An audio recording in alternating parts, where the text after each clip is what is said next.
Hey, I hope y'all are ready for what may or may not be the longest video of all time. I missed my December reading wrap-up last month, and I was gonna just let it slide, but then I was like, there's some bangers, and I would hate for you guys to miss out on any bangers, so here we go. I'm gonna combine my December and January reading, so that totals about like in the 20s of books, so we're gonna go like speed run it as fast as possible so I don't bore you. Before I do that though, there's like a lot more of you right now, so if you're new here, my name is Catherine. Pleasure to meet you. Thank you so much for deciding you want to hang around with me. If you have any video ideas, you can comment them down below, and delighted to have you here. So we're gonna start with December. We're gonna go so fast, guys. We're gonna go real fast, so buckle in. So first off, I read Vespertine by Margaret Rogerson, and Margaret has done it again. So spoilers until I put my hands down. I need a better strategy than this, but here we are. The way that this book has the love interest question mark, I don't know, it's definitely not a traditional like romance, but it's not like it's hard to explain. It's a very interesting relationship.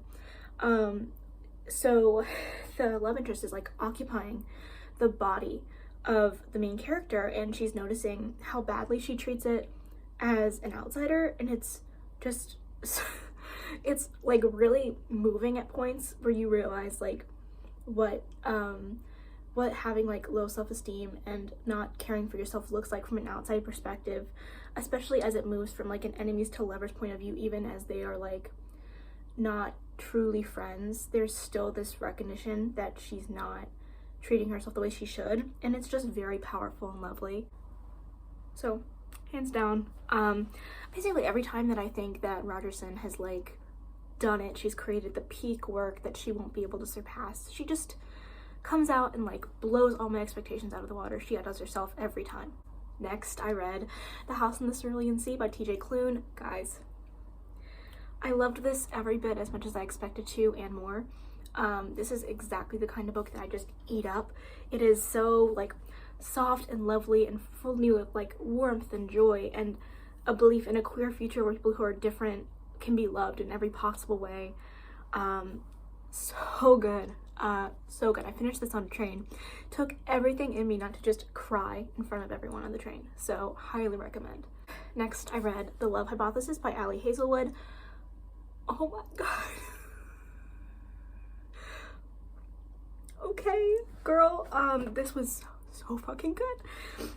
The perfect combination of just every trope that I love, like the rom-com, the fanfic, the academia, the misunderstandings, the height differences, everything about it. If you like romance novels, you will love this book.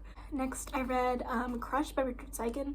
I have been meaning to read one of Seiken's poetry collections for years. Like, love this guy. Kind of a Tumblr poet, but we love it anyway. And this was every bit as amazing as I expected it to be. So shout out to him. I'm probably gonna continue to read from his poetry. And then we're just gonna do some rapid fire. I did read Eclipse, Breaking Dawn, and New Moon in that order at the end of the month. Twilight's fun. Twilight is fun, and I enjoyed reading them. Now we're gonna move quickly on to January. So I read a lot of books this month. Don't know where I was finding the time. I started out the month with The Short Second Life of Bree Tanner, which is the novella that is set at the very end of Eclipse in the Twilight series.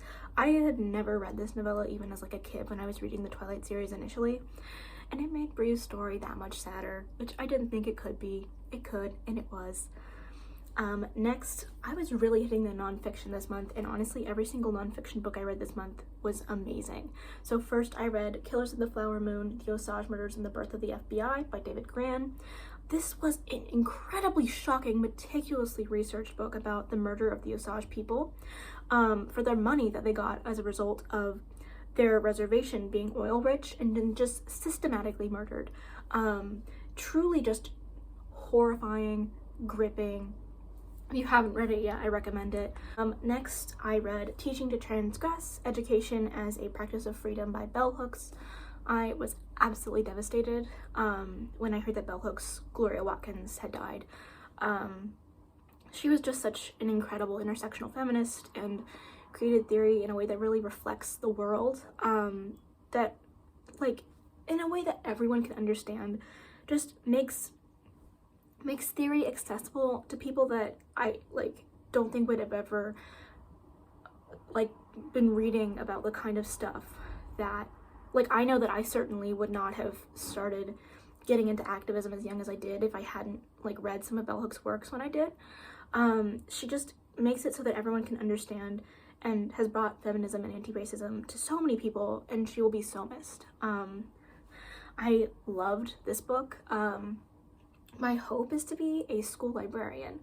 Kind of hard to get a visa that way, but it is my hope.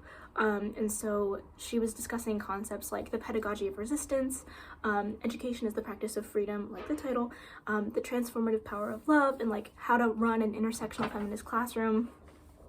Exceptional. Really like a lot of concepts that I want to bring into my future classroom if I get to do one. So this book was just really about bringing the theory of your activism and your beliefs into the classroom, and how that can help you and your students. And if anyone is at all involved in like education, highly recommend.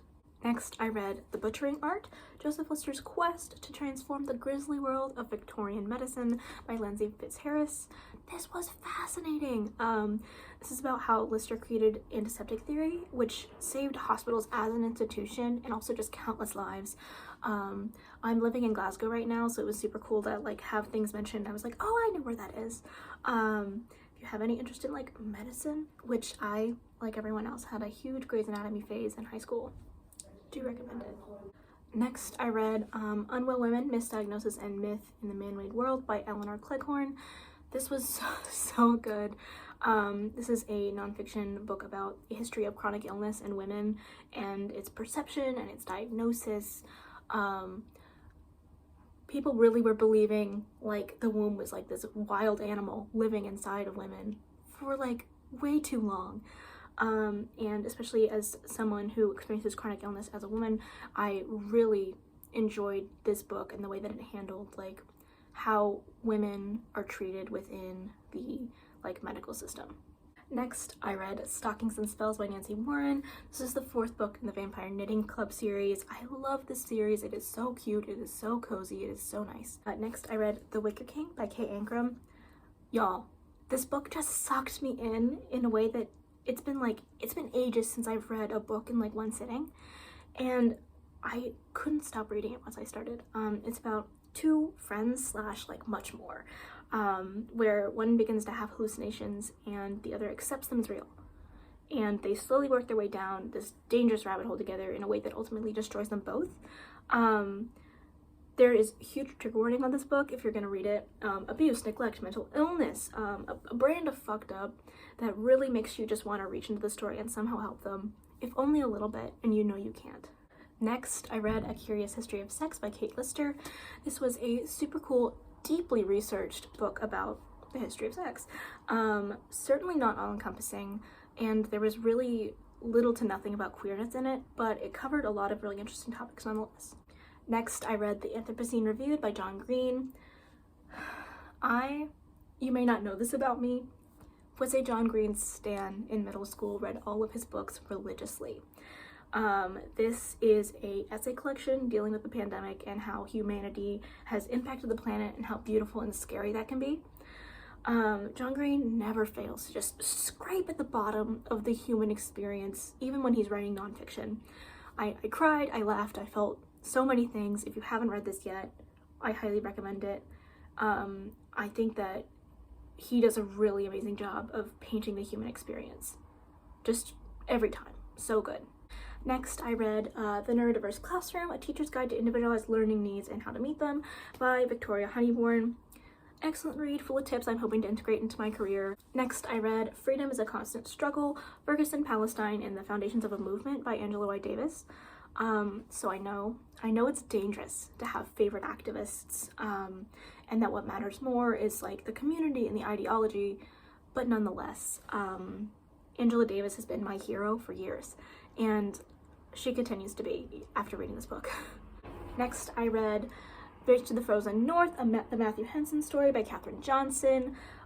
This is a excellent middle grade historical fiction book about the first man who went to the North Pole, who was screwed over by the guy who like took him on the trip with him.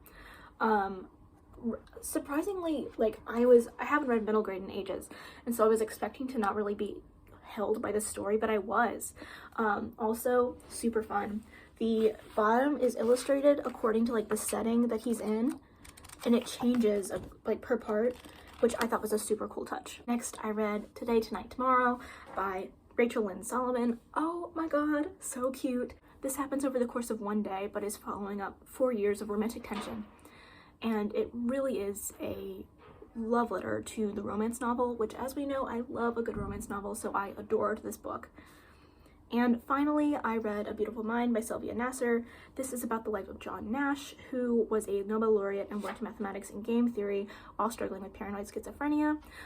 If you're familiar with the movie, this is the biography the movie was based on. I've never actually seen the movie, but the book was quite good. I don't even want to bother counting how many books that was. But I hope that there was something in there that you might like, especially some of the nonfiction reads I feel like really expanded my worldview. Highly recommend all of the ones I mentioned. So, I hope y'all are doing real well. Like, comment, subscribe, and I'll see you very soon. Bye.